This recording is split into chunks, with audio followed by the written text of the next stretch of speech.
Get to shower in a sec, but I've got two blokes who are well and truly fit into no sooks, no lefties right now. The great Corey Bernardi, the great Chris Smith. There we go, covered up. Now, let's get straight into this, lads, because today, Mark McGowan says that the greatest security threat to Australia is not the Chinese vessel that is off Western Australia right now. It's the Defence Minister, Peter Dutton. Roll the tape. All this rhetoric by Mr Dutton is just politics, and he is... His language around war and around we've got to be prepared to fight, all this sort of stuff that's gone on for the last year is highly dangerous.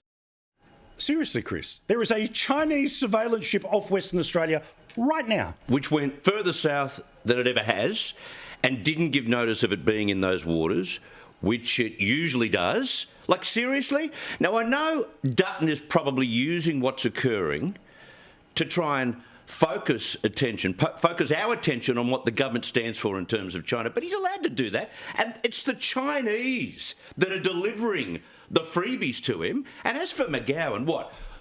Dutton himself as an individual, as a human being, as a member of the Liberal Party, as a member of Dixon, is more dangerous than China? Come on. There's a little bit of swagger going on. You know, you look at Rudd yesterday. And I'm telling you. There's a bit of swagger. There's a bit of arrogance. They better be careful because they could be grief-stricken for the second consecutive election. Yeah, I mean, Corey, let's get to that. Let's jump on that elephant, right, which is the swagger. The victory lap 1 week beforehand. Oh, let's knock off at lunchtime. The polls say we're sweet. We've got 80. We're done. Remember when Shorten knocked off on the Friday? His staff went home for lunch on the Friday because they were home and it was time to have beers for Hawkey. Yeah, I do remember that. And didn't they get a comeuppance? The only disappointment is that Penny Wong is not going to be on the national networks to look at the expression on her face should they lose again.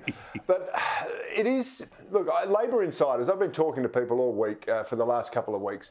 Labor insiders do think that this is now being won. They think that there's an opportunity for them to win government because there's been 20% of people or so have already voted and they don't think Scott Morrison can move the dial. But the Prime Minister today has been out campaigning in Labor seats. So there must be something there that the national polls are not revealing. Maybe, just maybe, the Liberal internal polling says they can snag a couple of seats. They'll lose a couple as well. But it must be up for grabs because the Prime Minister is still very, very upbeat. And I know how hard that is when you're staring defeat in the face. So he must have different insights than perhaps we're getting. Well, also, maybe he can work out that if 20% have voted, it means 80% haven't, and they might be starting to pay attention in the final week after so much noise that's gone before. So, lads, I want to ask you, what's an issue that we don't talk about in the media, it's not front page all the time, but you're either starting to hear, see, take calls on the radio that you think are the little election issues that the media doesn't really want to talk about? Well, Gina Reinhardt pointed this out to me last night. She said, why aren't we talking more about keeping our country safe and national security? The politicians are doing so.